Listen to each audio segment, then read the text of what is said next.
자, 두 번째 썰 한번 가볼게요. 희지님이 질문 주셨는데, 자, 우선 저한테 질문을 주신 희지님께 감사의 말씀을 전해드리겠습니다. 희지님 질문 주셔서 정말 감사합니다. 자, 바로 읽어보도록 하겠습니다.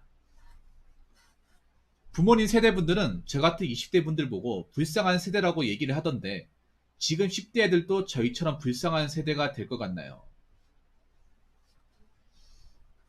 일단 우리 20대, 30대 분들은 불쌍한 세대 맞죠? 예, 지금 2030 세대 분들은 네, 저주받은 세대. 여러분 인정합니까?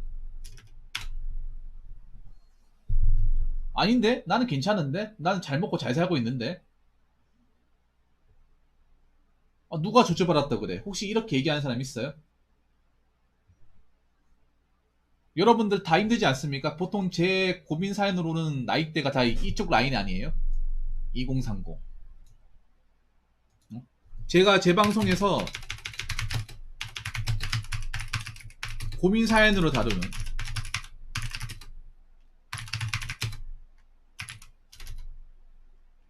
분들의 다루는 대부분의 나이대가 2030 아닙니까? 40도 있는데 대부분이 한 제가 봤을 때 지분을 하면 80% 넘을 거예요. 80%. 유튜브 알고리즘으로 봐도 제 방송 20, 30대 나이 이제 시청자층이 거의 한 80% 넘습니다. 얼추 맞는 거죠. 지금 저한테 고민 사연 보내신 분도 아까 저 YB 영어님도 23살이고 정은철님 뭐세요? 앞전에 그 공순이 그분도 29살 2030 포함되죠. 그러면 물어볼게요. 우리가 왜 저주받은 세대입니까? 왜 저주받은 세대예요? 일단 열심히 한 만큼 그 결과가 안 나오죠. 열심히 한 것에 대한 보상이 잘 안 나오죠. 열심히 한 만큼 적절한 보상이 나와서 그래도 뭐 나는 그래도 먹고 살만하다 그렇게 얘기하는 사람들이 상대적으로 적죠. 대부분 어떻습니까? 열심히 해도 힘들고 열심히 해도 잘 안 되고 열심히 해도 떨어지고 열심히 한다고 해서 이게 극복이 되는 게 아니잖아. 그렇지 않나요? 열심히만 산다고 해서 지금 형편이 나아지는 것도 아니고 뭐 평범하게 사는 것조차도 엄청나게 힘들다는 거. 평범하게 우리 어렸을 때 왜 잘 모를 때는 그냥 적당히 돈 벌어서 직장 들어가서 마음에 드는 뭐 이성 사귀어서 애 둘 낳고 평범하게 살자. 그때는 그게 평범한 건 줄 알았습니다. 근데 여러분 나이 들어보니까 지금 나이 되니까 그게 평범합니까? 엄청 허들이 높지 않습니까? 일단 결혼 조건을 달성하는 것조차도 허들이 엄청 높아요. 서로 좋아한다고 결혼할 수 있는 것도 아니고 돈도 있어야 되고 집도 있어야 돼요. 근데 여러분 집 가격 보면 토 나올 것 같잖아요. 요즘엔 뭐 둘이 악취까지 벌어도 아파트 하나 사기 힘든 그런 세상이에요. 서울도 불가능에 가깝고요. 서울뿐만 아니라 수도권이나 저 지방 광역시도 불가능에 가까워요. 내가 봤을 때 대구도 불가능에 가까워. 이게 노력한다고 이 집을 살 수 있고 내 집으로 만들 수 있는 게 아니에요. 그리고 뭐 애 낳으면 뭐 공짜로 뭐 키울 수 있습니까? 아니잖아요. 다 돈이지 않습니까? 약간 돈 드는 게 아니라 엄청나게 돈이 들죠. 그래서 우리는 이제 알죠. 이제 나이가 성인이 되면서 세상 살아보면서 부딪혀보면서 우리가 알게 되는 게 그냥 평범하게 산다는 것 자체가 무지하게 힘들구나. 그게 평범하게 사는 게 아니었구나. 결혼한다는 게. 그게 노력만 한다고 어떻게 우리가 갈 수 있는 게 아니구나. 노력해도 안 되는 사람은 안 되는구나. 그런 걸 우리가 깨닫는 나이잖아. 그래서 우리가 이제 2030 세대를 저주받은 세대라고 하는 거잖아요. 그러면 지금 10대들은 어떨까요? 지금 10대들은 어떨까? 제가 함부로 판단하기는 좀 그런데요. 함부로 판단하기는 좀 이른 감이 없지 않아 있지만 감히 제가 예측한 건데 우리보다 더 힘들고 똑똑했지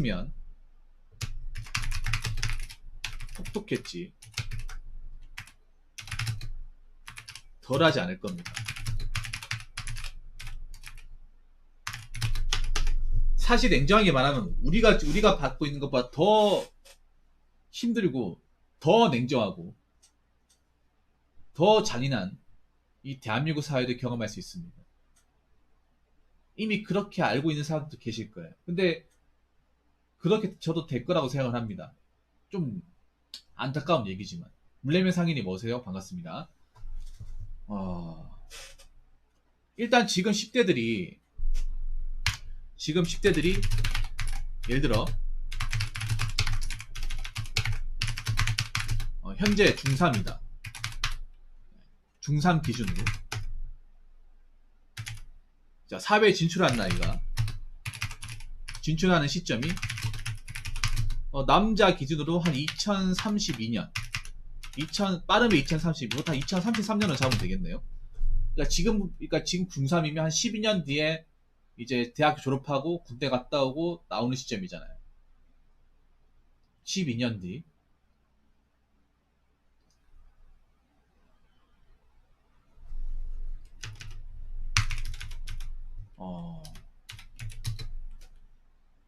더 경쟁이 치열하고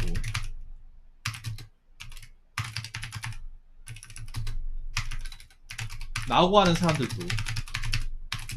많이 발생할 겁니다. 그러니까 지금 한 중학교 2학년 3학년이면 한 12년, 그러니까 지금 2021년 아닙니까? 12년 플러스 하면 2033년 34년. 근데 여러분 생각해보면 지금 당장 내년도 어떻게 될지 모르잖아. 내년도 어떻게 될지 몰라요. 내년도 당장 내년도 장담할 수 없어. 근데 10년 12년 뒤를 장담할 수 있겠냐고요. 예측할 수 있습니까 여러분?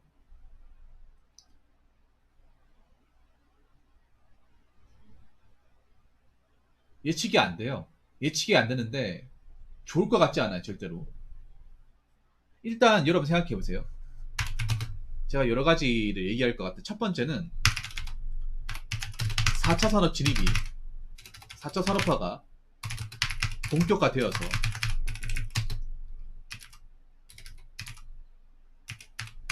많은 일자리들을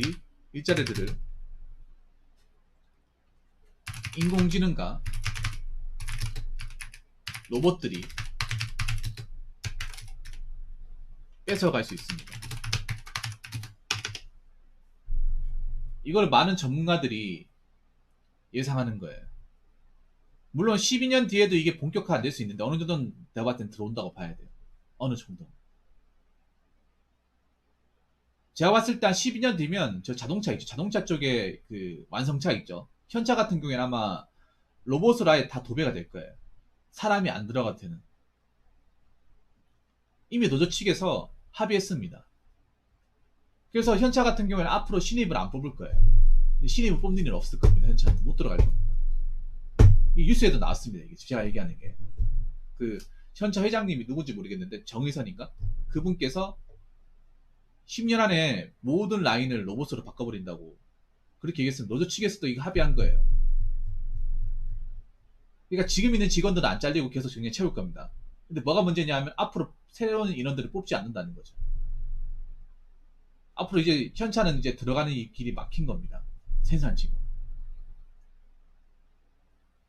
기존에 있는 인력들은 계속 놔두고 이제 신규 채용해서 들어갈 일은 없을 거예요. 왜냐?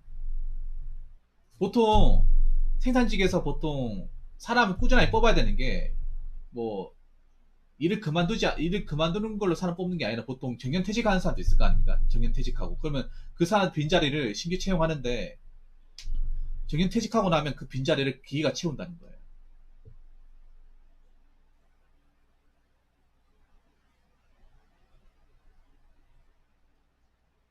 그러면 이제 대기업들 중에서는 이제 원래 사람이 필요한 자리가 사람이 필요 없게 되는 거죠. 맞죠? 대기업 같은 경우에는 앞으로 신규 채용이 엄청나게 줄어들 겁니다. 자, 대기업의 경우 신규 채용이 지금보다 더 줄어들 거예요. 더 줄어들거나 없을 수 있습니다.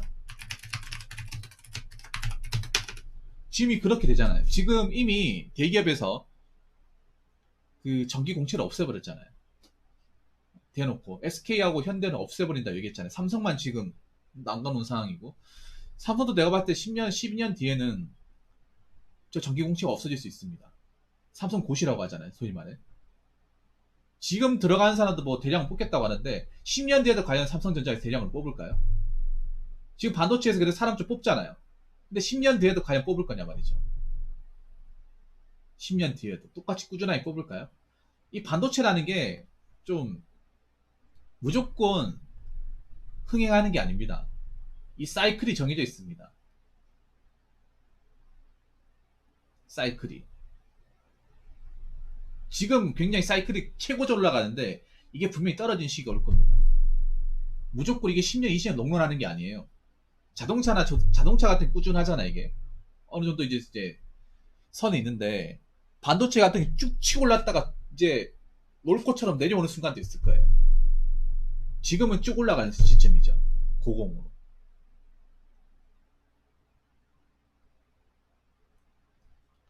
지금 반도체가 잘 나가니까 삼성이나 SK에서 사람 뽑는 거예요.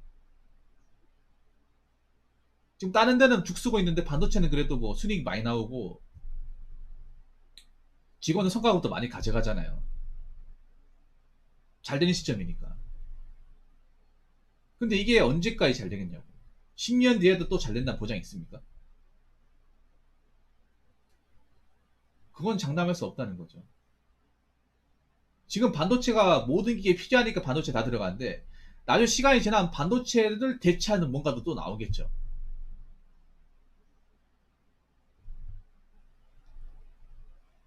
반도체도 제가 봤을 때 무조건 영원하다 볼 수 없는 거예요.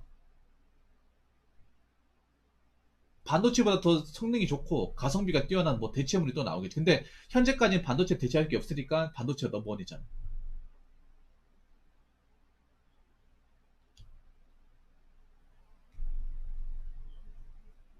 어떻게 될지 모르는 거야 이게. 그리고 지금 대기업들이 가장 부담을 느끼는 것 중에 하나가 뭐냐면 인건비예요. 인건비. 대기업이 하더라도 인건비 민감합니다. 왜냐? 여러분 대기업 일하는 사람들 연봉 보면 알잖아요. 돈 많이 받잖아. 많이 받는단 말이에요. 근데 직원이 한두 명이 아니잖아요. 아무리 뭐 흑자가 나온다 하더라도 기업을 돌리는 입장에서 부담스럽단 말이에요. 노조에서 계속 돈 올려달라고 아우성이지 않습니까? 더 달라고.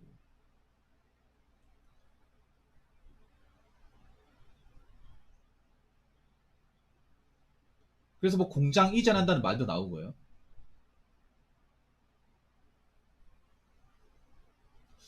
제철소도 아마 그럴 겁니다. 제철소도 지금 이 철강 쪽이 그렇게 있잖아요. 기대가 밝지 않습니다. 근데 철강 쪽은 이미 그랬어요. 철강 쪽은 이미 사람을 많이 안 뽑았어요. 사람을. 철강 쪽도 지금 채용이 별로 없습니다.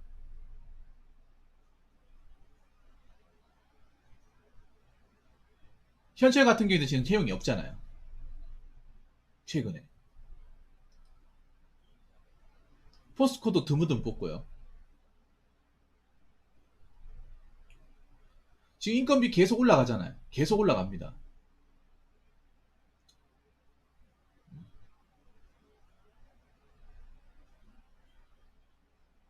계속 올라가고 있기 때문에 지금 여러분도 아시겠지만 얼마 전에 뭐 나왔어요? 그 최저시급, 내년 최저시급이 이제 인상안 나왔잖아요. 그 노동계 쪽에서 얼마 불렀는지 아십니까? 여러분. 그 왜 최저시급 이제 매년마다 이맘때쯤에 협상하잖아요. 그 뭐야 노동 쪽에 3명, 재계 개형 쪽에 3명, 그리고 뭐야 공익 쪽에 3명 해가지고 9명이 하잖아요. 맞죠? 맞지 않습니까? 근데 노동 쪽에서 얼마 불렀는지 아십니까? 얼마 불렀는지 아세요? 1,800원 불렀습니다. 1,800원. 개형 쪽에서는 이제 재계 쪽에서는 동계를 불렀는데 1800원 불렀어요. 물론 1800원 되진 않겠죠. 1800원에서 조금씩 이제 맞춰 나가겠죠. 그래서 이번에 만약에 시급이, 이번에 협상하는 시급이 9,500원이다. 지금 8,720원 아닙니까? 9,500원이면 대기업에서 아마 생각을 달리 먹을 수도 있습니다. 우리나라에 뭐 공장 설비 투자하려고 했다가, 아, 이거 안 되겠다. 같이 사업을 엎을 수도 있는 거예요. 정말로. 정말 그렇다니까?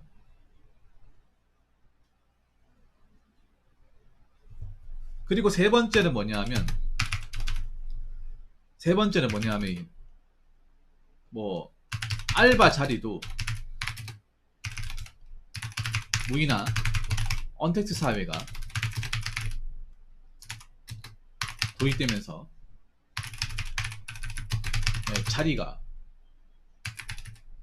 없어지고 경쟁이 지금보다 더 치열할 겁니다.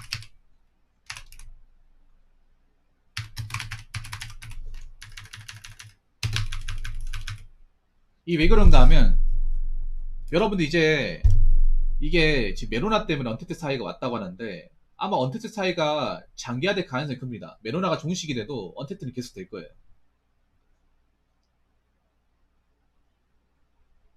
언택트가 돼버리면 점원이 필요가 없습니다. 서빙하는 사람 필요가 없어요. 계산하는 사람 필요가 없어요. 지금 여러분들 음식점 참아가는데 보면 배달로 돌리는데 굉장히 많거든요.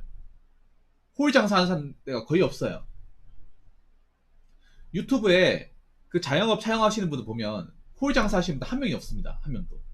뭐 안에 인테리어하고 뭐 직원 뽑고 하는 데가 없어요. 그냥 이제 최소한의 어떤 이제 조리 기구하고 이제 계산 테이블이나 이제 그것만 놔두고 그냥 배달로 다 돌려요. 배달로. 그런데 엄청 많습니다. 지금 요즘에. 뭐 옛날처럼 막 인테리어 엄청 삐까뻔쩍하게 하고 뭐 테이블하고 여러 가지 갖다 놔가지고 굉장히 근사하게 만든 다음에 뭐 서빙할 사람, 뭐 계산대 앉아있는 사람 원래 뽑았잖아. 한 두세 명씩 있었잖아요. 요즘에 보면 그런 사람이 없어요. 없어. 지금도 여러분 없어요. 나중에 가면 있을까요? 나중에 가면? 나중에 가면 있을 거라는 보장이 있습니까? 없습니다. 그리고 아마 내가 봤을 때는 카운터 일하시는 분들 없을 거예요. 카운터에서 일하는 사람들.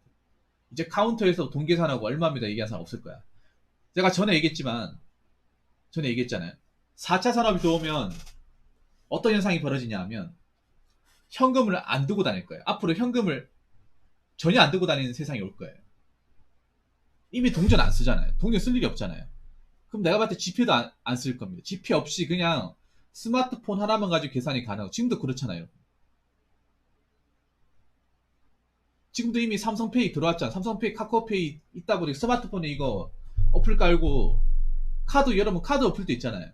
카드 어플 해가지고 여기 토스 같은 거 해가지고 내 그 현금 카드나 이게 등록해버리면 지갑에 카드 두고 다닐 필요가 없어요. 필요가 없다니까. 맞잖아. 어플로 해가지고 요거 보여주고 찍으면 그만이잖아요. 여러분 다 쓰고 있잖아요. 이거 쓰고 있잖아요. 그렇게 되니까 어떻게 됩니까? 돈 두고 다닐 필요가 없어요. 요즘 택시도 페이가 됩니다. 택시 같은 것도. 지금은 이 페이 문화가 좀 큰 곳만 이렇게 이제 들어왔잖아요. 점점 가면 갈수록 이 페이 시스템이 잠식해 나갈 겁니다. 잠식해 나가요. 일반 요즘에 자영업 차영업 하는데도 이제 페이 시스템 다 도입했어요. 이제 음식점 가더라도 사람들이 현찰로 돈 계산해가지고 밥 먹는 경우 드뭅니다. 여러분도 지금 식당 같은 데 가더라도 카드 계산하거나 스마트폰으로 이게 바코드를 찍어 계산할 거예요. 그럼 어떻게 됩니까? 카운터에서 돈통 이제 열고 얼마 나왔습니다. 현금 받아가지고 돈 거슬러주고 이런 사람 필요가 없는 겁니다. 여기만 필요 없겠습니까? 아닙니다. 여러분 특히 가장 대형마트에서 우려되는 것 중에 하나가 캐시어가 없어질 겁니다. 캐시어란 직업이 없어질 거예요. 마트 캐시어. 바코드 찍어가지고 얼마 나왔다 하는 사람 없어질 겁니다. 왜냐하면 나중에 4차 산업 때문에 바코드 인식기라고 해가지고 그냥 이 컨베어 들어가면 알아서 이제 찍어서 인식되는, 택배는 이미 들어와 있잖아요. 택배는. 택배 여러분 있잖아요. 상하차 한 대 가면 이미 기계가 들어와서 이 들어가는 순간 레이저가 다 찍어서 바코드 인식해봅니다. CJ는 있거든요. CJ 가보면 실소터가 막 바코드 찍어가지고 이렇게 토스 해버리잖아요. 못 봤습니까 여러분? 유튜브에 보면 컨베어 벨트가 지나가면서 레이저가 이제 바코드 딱 찍으면서 인식하는 순간 이렇게 방향 여러 가, 네 군데 다섯 군데 그러면 보내버린다. 이게 알아서 기계가 알아서 레일 바뀌면서. 그게 여러분 왜 택배에만 있다고 생각하십니까? 다른 데도 분명히 생길 겁니다 여러분. 생긴다니까. 그렇게 되면 생각해보세요. 현금 필요 없죠. 바코드 알아 찍어주죠. 그러면 앞에서 계산하는 사람 누가 필요했습니까?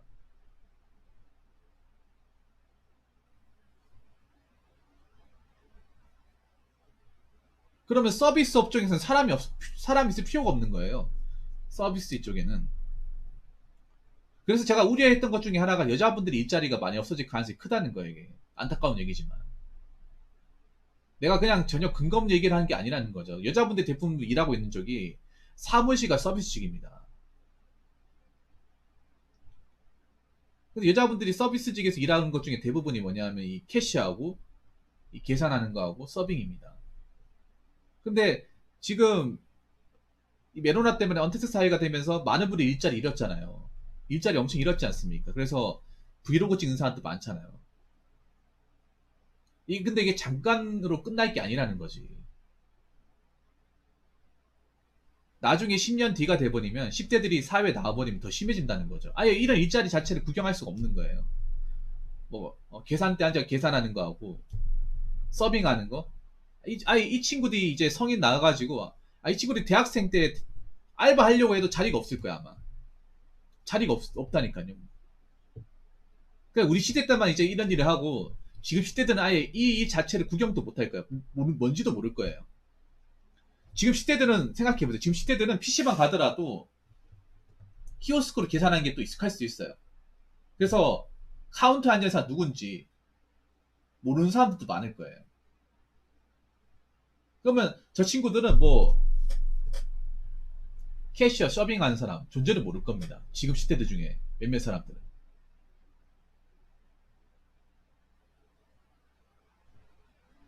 네, 편의점도 나중에 무인화가 되는 거죠. 근데 여러분 생각해보세요. 알바 뽑을 때 가장 비중을 많이 차지하는 게 이 서비스야, 서비스. 알바 뽑을 때 가장 사람 모집 많이 하고 공고가 많이 올라오는 게 서비스업이에요. 외식업, 자영업, 이쪽입니다. 근데 이쪽에 4차 산업 들어오게 되면 알바 공고 있죠? 지금 기준 한 반인절 이상이 날아갈 거예요. 지금 여러분 뭐 주유소 같은 것도 생각해 보세요. 주유소도 지금 보면 셀프 주유소 많잖아요.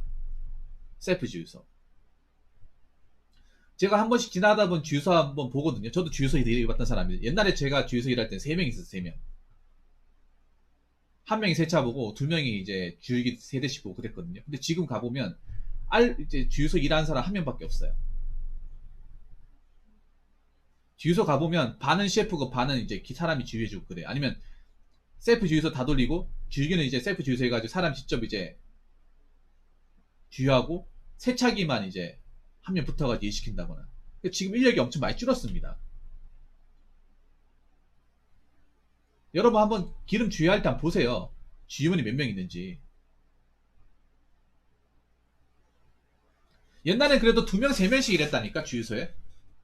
저도 주유소 알바 몇 번 해본 사람이야. 3명이서 일했다니까요.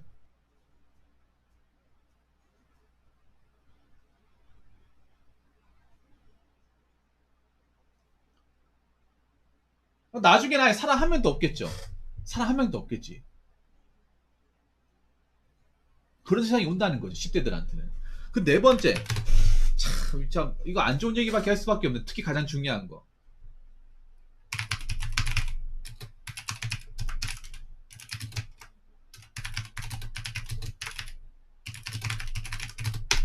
바로 이겁니다. 가장 암담한 게 이거예요.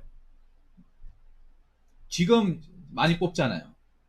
근데 여러분 10년 뒤에도 많이 뽑을까? 지금도 사람 많이 뽑는다고 말 엄청 많이 나오는데 나중에 대통령 선거하면 어떻게 될지 모르겠지만 지금 정권이 반대 정권이 되면 공무원 지금 있는 사람들 보내라고 얘기할 겁니다.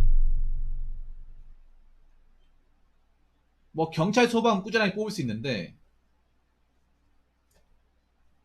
다른 사무직 종인 특히 일반 행정은 제가 봤을 때 아마 가뭄에 콩나듯이 뽑을 가능성이 큽니다. 가뜩이나 많이 나오고 세금 많이 세금 많이 빼간다고 말 제일 많이 나오고 그리고 일 똑바로 못한다고 말 제일 많이 나오는 직렬이 어디예요? 일반 행정이에요.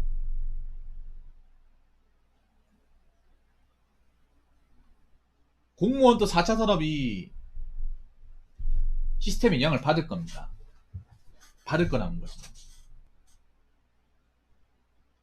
그리고 설령 저 친구들이 공무원 들어가도 이미 칼질이 다 돼가지고 칼질 엄청 많이 돼가지고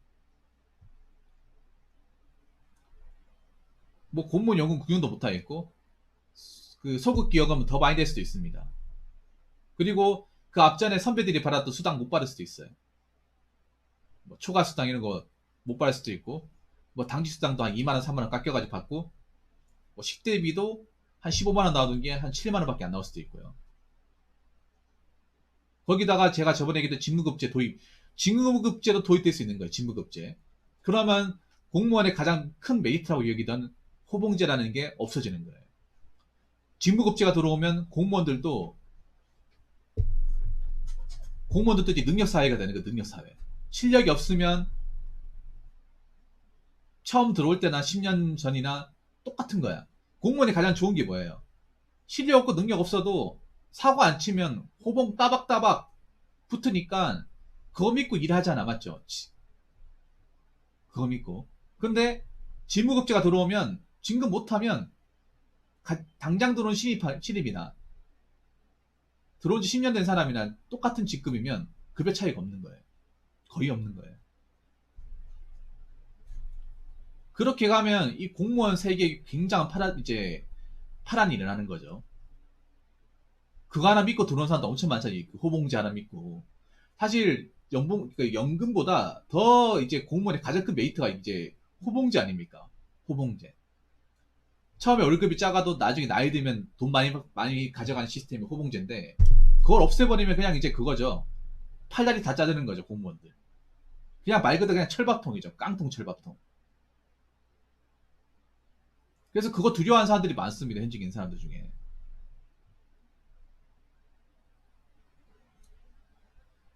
10년 뒤에 그게 들어올 수도 있고 안 들어올 수 있는데 들어올 가능성도 배제할 수 없는 거예요. 지금 공무원에 대한 국민들 여론이 너무 안 좋잖아요. 무기계약직 되는 거죠. 킨약직 되는 거죠. 킨약직.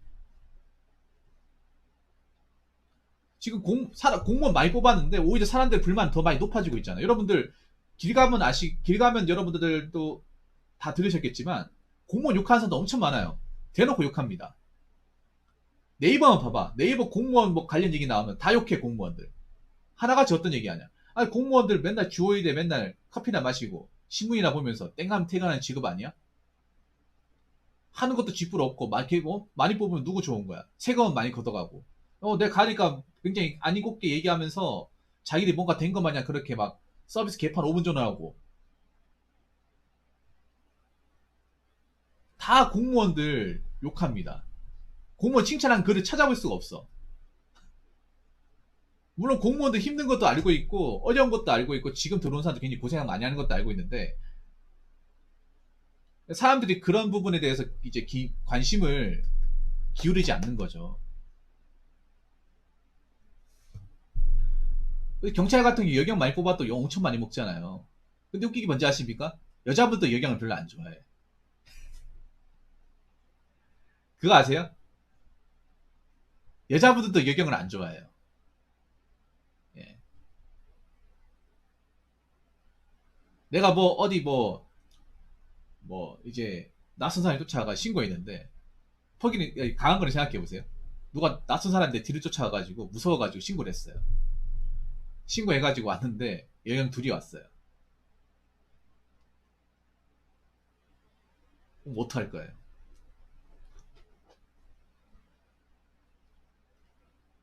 근데 그 사람들이 해야 되잖아. 2명 왔으니까 어떻게 처리해야 되잖아요. 처리 못해요. 뭐 제압을 한다거나 아니면 체포를 해가지고 차에 태워야 될 거 아니에요. 근데 못해요. 네, 못합니다.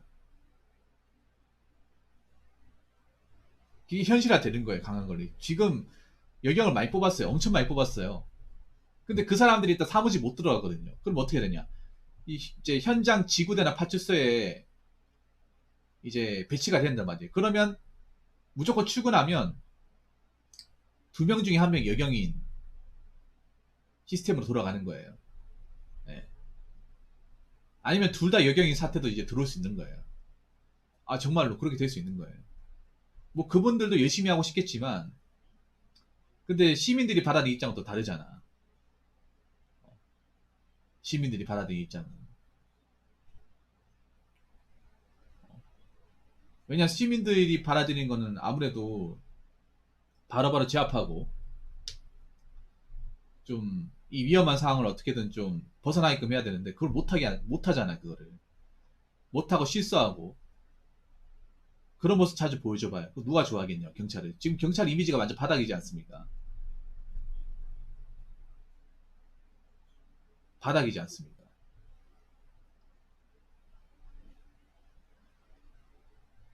여기도 필요한데 이제 필요한 인력이 많이 이제 있어야 되는데 경찰 조직 자체가 그렇게 필요하지 않다는 거예요. 필요하지 않다는 겁니다.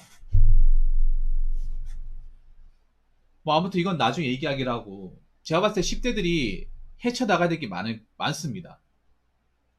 네, 헤쳐나가야 되는 게 많고 어깨가 무겁습니다. 굉장히 무거워요. 우리도 지금 헤쳐나가야 되는 것들이 많은데 이 친구는 더 많을 겁니다. 더 많아요. 물론 그건 그때 가봐야 이제 알 수 있는 부분인데 제가 봤을 때 이제 좀 밝지는 않습니다. 밝지는 않기 때문에 정신 똑바로 차려야 됩니다. 지금 10대 분들은. 정신 똑바로 차리고 특히 플렉스 같은 거 함부로 하시면 안 됩니다. 플렉스 뭐 카푸어니 맥푸어니 이런 거 따라 하시면 안 돼. 지금 사람들도 이제 20, 30대 분들도 이제 카푸어 맥푸어 하면 골로 가는데 10대들은 더 골로 갈 거예요. 더. 함부로 뒷벌리고 하면 메꾸기 힘들 겁니다.